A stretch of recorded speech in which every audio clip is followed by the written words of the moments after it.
provision, okay, within 3 years from the due date, Kundan shall have required to file a suit, okay, but Kundan क्या हुआ, fail हो गया suit file करने में। अगर फेल हो गया कुंदन तो ध्यान रखे बात, कुंदन का पैसा डूब जाएगा। तो हम मान लेते हैं कि कुंदन ने इस तारीख तक कोई सूट फाइल नहीं किया और कोई सफिशिएंट कॉज भी नहीं था, इस तरीके से कुंदन का पैसा डूब गया, खत्म हो गया। अच्छा, अब एक बार, अब इसमें क्या हुआ, पैसा तो डूब गया, खत्म हो गया, ड्यू डेट भी। अब एक दिन एकाएक से रोहन की बुद्धि जागृत हुई, रोहन की बुद्धि जागृत हुई।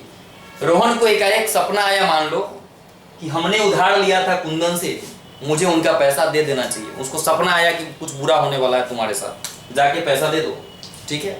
मान लेते हैं जैसे जो सम्राट अशोक थे, आपको अगर पता हो तो जब कलिंग का युद्ध हुआ था तो एकाएक उन्होंने क्या किया था, अपने सारे अस्त्र और शस्त्र को वहीं पे त्याग दिया था उन्होंने, और वहीं से बौद्ध धर्म को क्या किया था उन्होंने, बौद्ध धर्म को ग्रहण करके और दीक्षा लेकर के, ठीक है, पूरे दुनिया में घूम घूम कर क्या किया था उन्होंने, बौद्ध धर्म का प्रचार किया था। तो आदमी की बुद्धि एक्चुअली कभी भी चेंज हो सकती है, ये समय के हिसाब से परिवर्तित होते रहता है। माइट बी पॉसिबल कि किसी का भी दिमाग समय के हिसाब से, संगति के हिसाब से बदल सकता है, राइट। तो रोहन की भी मान लो, रोहन को भी ऐसा लगा कि ठीक है, ड्यू डेट खत्म हो चुका है, सब चीज खत्म हो चुका है, लेकिन हमें इनका पैसा, कुंदन का पैसा दे देना चाहिए, राइट। और इस तरीके से सब खत्म होने के बाद रोहन चाहता है कि हम CS कुंदन सर का पैसा दे दे। अब एक बात बताओ, इस पूरे ट्रांजैक्शन में अगर ये डेट कब खत्म हो गया था, यानी कि सूट फाइल करने का डेट अगर खत्म हो चुका था, अगर रोहन यहाँ पे पैसा नहीं देता, रोहन अगर पैसा नहीं देता तो क्या रोहन को कुछ होने वाला था? कुछ नहीं होने वाला था, क्योंकि अब कुंदन का राइट खत्म हो चुका था, सूट फाइल नहीं कर सकते थे। तो रोहन पैसा देता या नहीं देता, रोहन पैसा देता या नहीं देता, रोहन को कुछ भी होने वाला नहीं था। बट स्टिल अगर इस डेट के बाद भी रोहन अगर आकर के कुंदन से कहे कि मैं आपका पैसा दे दूंगा, गौर से सुनना है, मैं आपका पैसा दे दूंगा। अब यह एक नया प्रॉमिस है, न्यू प्रॉमिस है कि हम आपका पैसा दे देंगे। ध्यान रखे बात, अब अगर आके रोहन ने ऐसा कहा कि हम आपका पैसा दे देंगे, तो रोहन को पैसा देना पड़ेगा। अब रोहन को पैसा देना पड़ेगा, क्यों? क्योंकि रोहन आकर फिर से प्रॉमिस कर रहा है। इस पूरे ट्रांजैक्शन में हमने एक्चुअली देखा है कि एक पार्टिकुलर टाइम लिमिट के अंदर अगर एक्शन न लिया जाए तो मेरा अधिकार लॉस्ट हो जाता है। उसी तरीके से इसमें CS कुंदन का अधिकार लॉस्ट हो रहा था और हो भी गया लॉस्ट, बट स्टिल अगर बाद में भी रोहन आकर के प्रॉमिस करता है पैसा देने के लिए, तो रोहन को पैसा देना पड़ेगा। Therefore, in this transaction, okay, in this concept, there are no any consideration available for Rohan after due date. After due date, there is no any consideration for the Rohan. But still, if Rohan make any promises to CS Kundan, then Rohan is liable to make the all debt. ठीक है, तब उसको फिर वो उधार पैसा चुकाना पड़ेगा।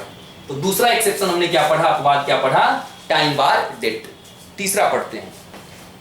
तीसरा जो एक्सेप्शन है वो कॉन्ट्रैक्ट ऑफ एजेंसी की बात करता है, एजेंसी की बात करता है। देखते हैं होता क्या है। तीसरा है contract of agency. Contract of agency, right. यह एक स्पेशल टाइप का कॉन्ट्रैक्ट होता है, ठीक है, स्पेशल टाइप का कॉन्ट्रैक्ट है जो इंडियन कॉन्ट्रैक्ट के चैप्टर नंबर 10 में है, right. Contract of agency. Agency कुछ नहीं होता है, बड़ा सिंपल है इसका डेफिनेशन कि एजेंट और प्रिंसिपल के बीच में, ओके, एजेंट और प्रिंसिपल के बीच में जो रिलेशनशिप होता है, एजेंट और प्रिंसिपल के बीच में जो रिलेशनशिप होता है, इसी रिलेशनशिप को एजेंसी कहा जाता है। किसके बीच में? एजेंट और प्रिंसिपल के बीच में जो रिलेशनशिप एग्जिस्ट करता है, इसी को एजेंसी कहते हैं। तो कॉन्ट्रैक्ट ऑफ एजेंसी क्या होगा?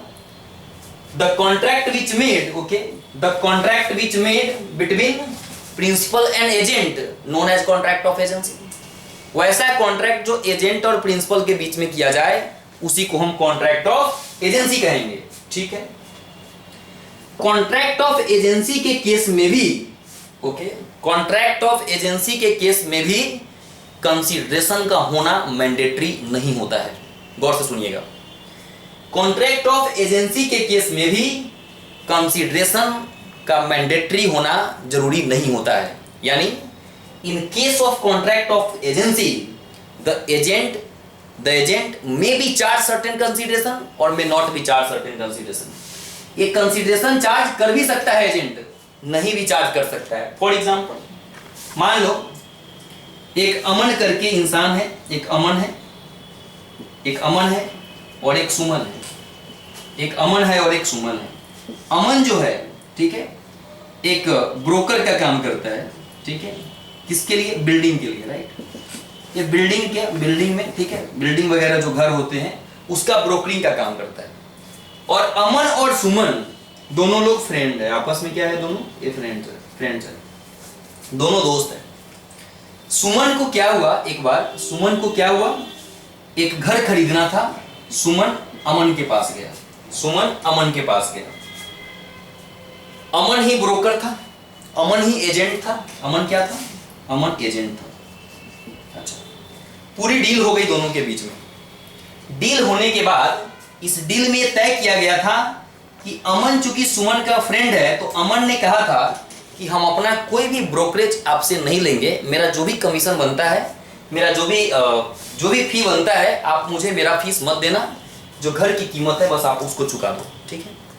एक बात ध्यान रखेंगे, अगर अमन ने ऐसा कहा है, ठीक है, इसका मतलब ये बिल्कुल नहीं होगा कि जो घर की बात चल रही है उस घर का, ठीक है, रॉन्ग टाइटल, क्या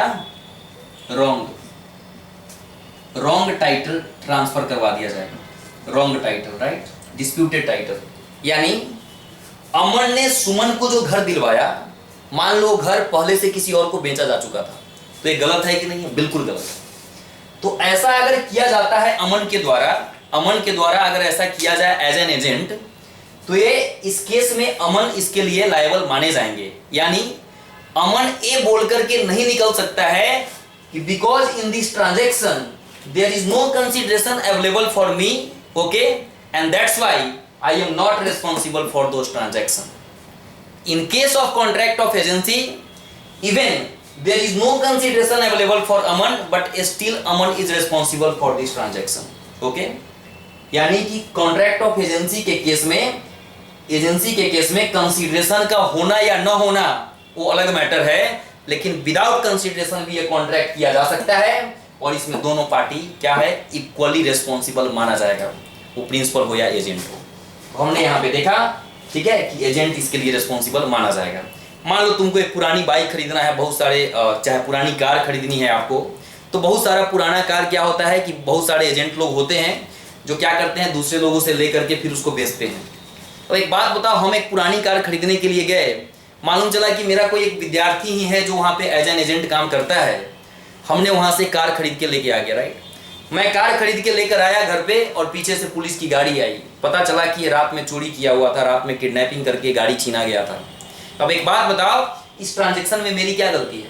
मेरी कोई गलती नहीं है, क्योंकि मैं तो उस स्टूडेंट से गुड फेथ में मैंने खरीदा, ठीक है, मैं तो ये समझ के खरीदा कि मेरा स्टूडेंट है, मेरे साथ धोखाधड़ी नहीं करेगा। लेकिन आज का समय बहुत अलग है, बिल्कुल अलग है, अपने ही लोग ज्यादा धोखा करते हैं। तो हुआ क्या कि हमने गाड़ी लेके घर आए और पीछे से पुलिस आया। मतलब यह है कि ऐसे ट्रांजैक्शन में मेरा जो भी नुकसान होगा इसके लिए वो एजेंट रिस्पॉन्सिबल माना जाएगा, ठीक है। देयरफॉर अगेन मैं कंक्लूड कर रहा हूं इन चीजों को, in case of contract of agency consideration is no matter, even without consideration the contract can be made, right. Next point पढ़ते हैं, नेक्स्ट एक्सेप्शन क्या है। कॉन्ट्रैक्ट ऑफ एजेंसी के बाद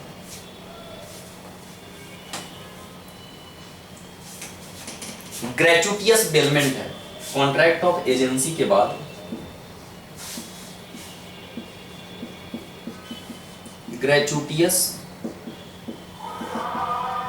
ग्रेचुटियस बेलमेंट है। अब देखते हैं कि ग्रेचुटियस बेलमेंट होता क्या है, राइट। सेक्शन जो 148 है इंडियन कॉन्ट्रैक्ट एक्ट का, उसमें बेलमेंट को डिफाइन किया गया है बेलमेंट एक ऐसा कॉन्ट्रैक्ट होता है जो केवल और केवल गुड्स के लिए किया जाता है, ओनली फॉर गुड्स, ध्यान रखना है बेलमेंट।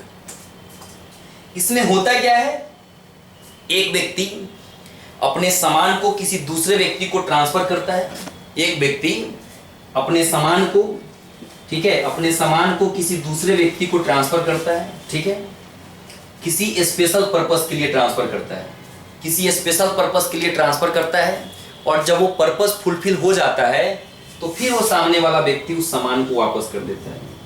फॉर एग्जाम्पल, ठीक है, ए ने टेलर वाले के पास गया, ठीक है, कपड़ा सिलाई करवाने के लिए, ठीक है, टेलर वाले के पास गया। बी मान लेते हैं कि बी यहाँ पे एक टेलर है, तो दर्जी से अगर ए कपड़ा सिलाई करवाने के लिए गया तो क्या होता है कि हमने अपना कपड़ा, मतलब ए ने अपना कपड़ा बी को दिया, किस लिए दिया, सिलाई करवाने के लिए।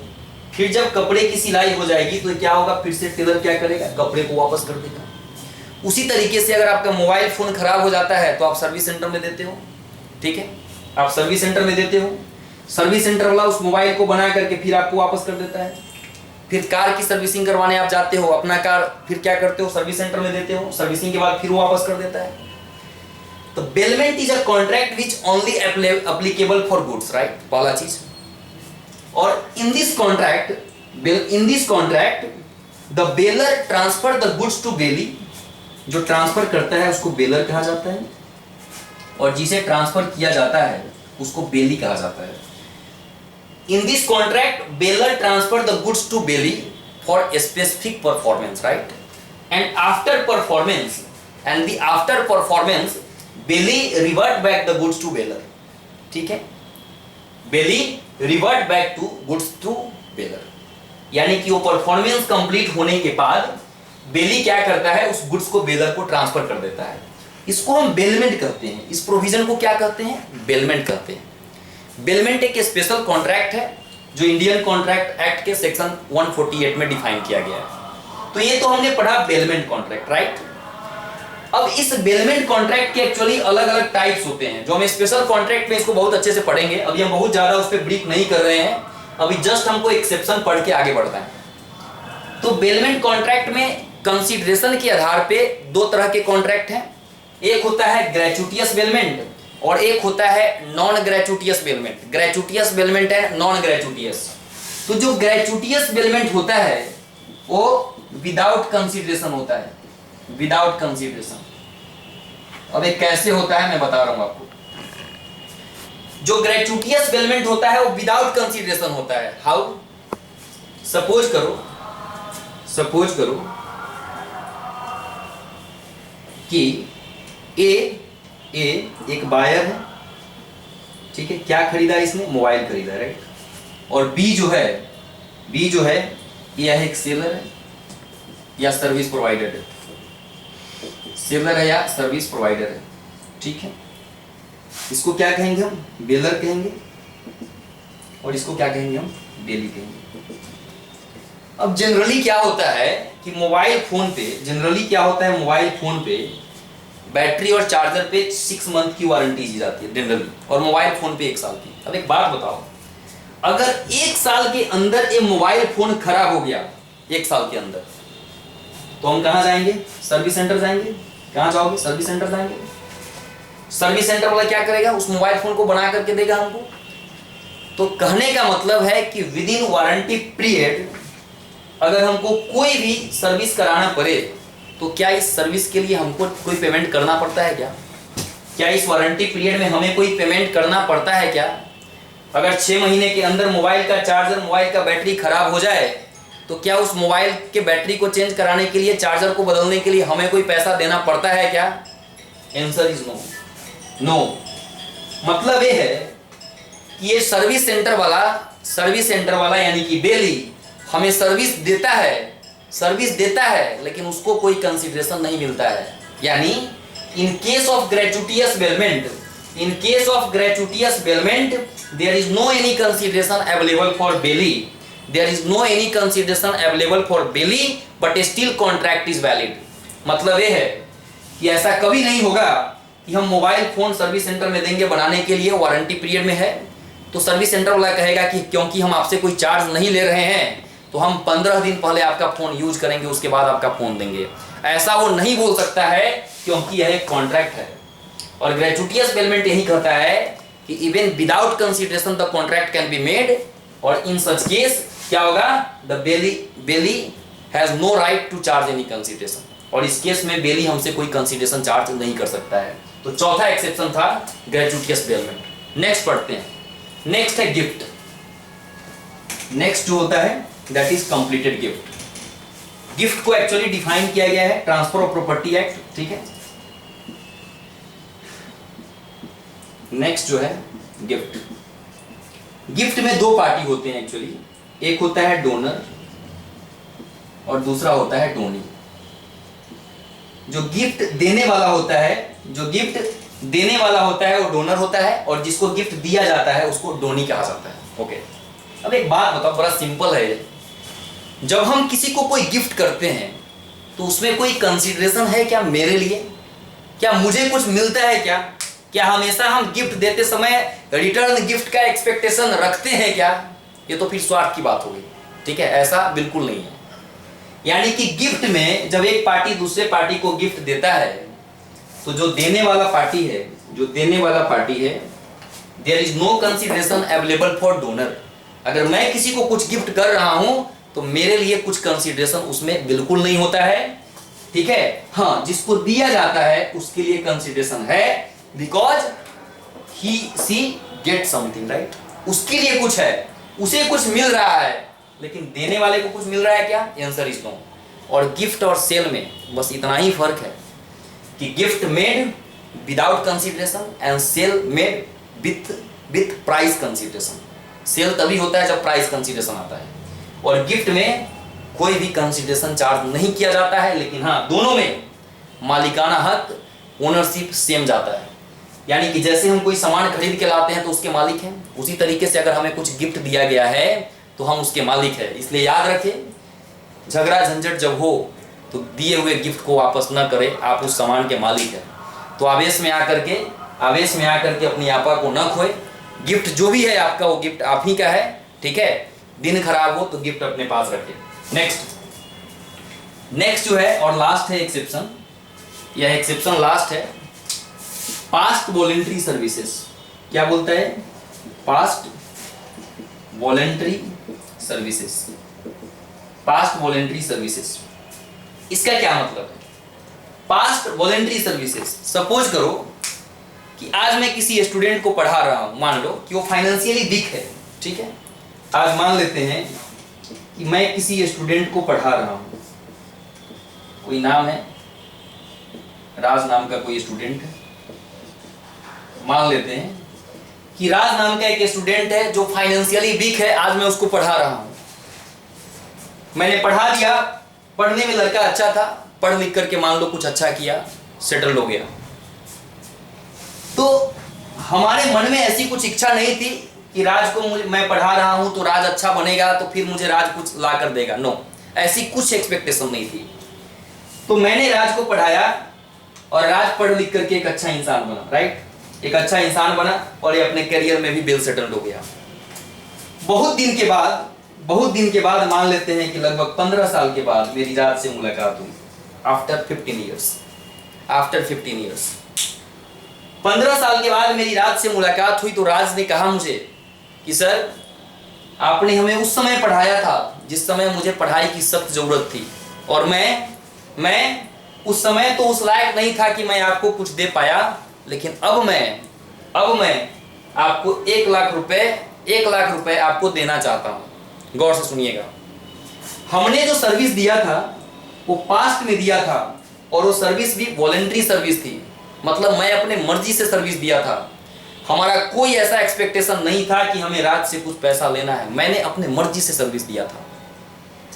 तो अगर पास्ट वॉलेंटरी कुछ सर्विसेज दिया गया है, ठीक है, तो राज लायबल नहीं था कि राज को हमको कुछ लौटाना ही है। राज एकदम फ्री था, राज दे या न दे उससे कोई फर्क पड़ने वाला था ही नहीं।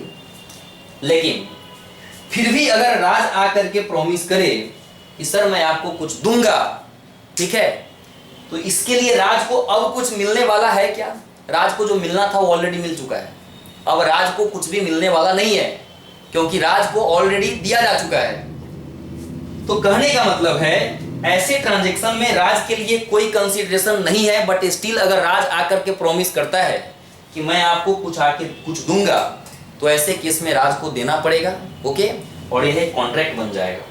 यानी in such case there is no consideration for the राज but still contract is valid. तो ये बहुत ही इंपॉर्टेंट है, अपने आप में एक क्वेश्चन है कंसीडरेशन। आपसे एग्जाम में एकदम एज इट इज क्वेश्चन पूछा जा सकता है, define consideration and it's exceptions, right.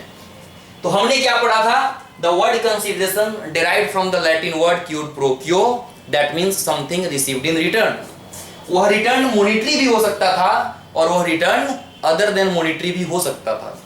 फिर हमने पढ़ा कि कंसीडरेशन का एडिक्वेसी से कोई लेना देना नहीं होता है।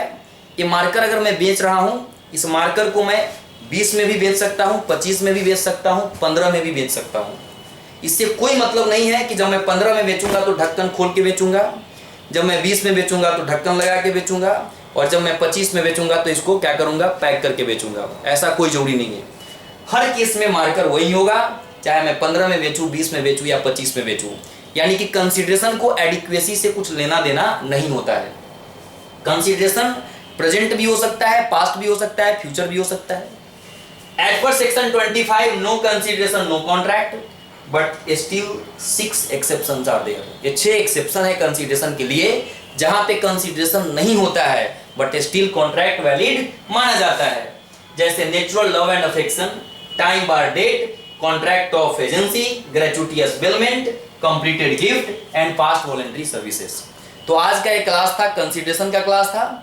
आप लोगों से रिक्वेस्ट है कि अगर आपको ये वीडियो अच्छा लगे तो आप इसको लाइक करें और बेल आइकन को दबाएं और सब्सक्राइब करें और अपने दोस्तों के बीच में इसे शेयर करें। ठीक है, थैंक यू सो मच।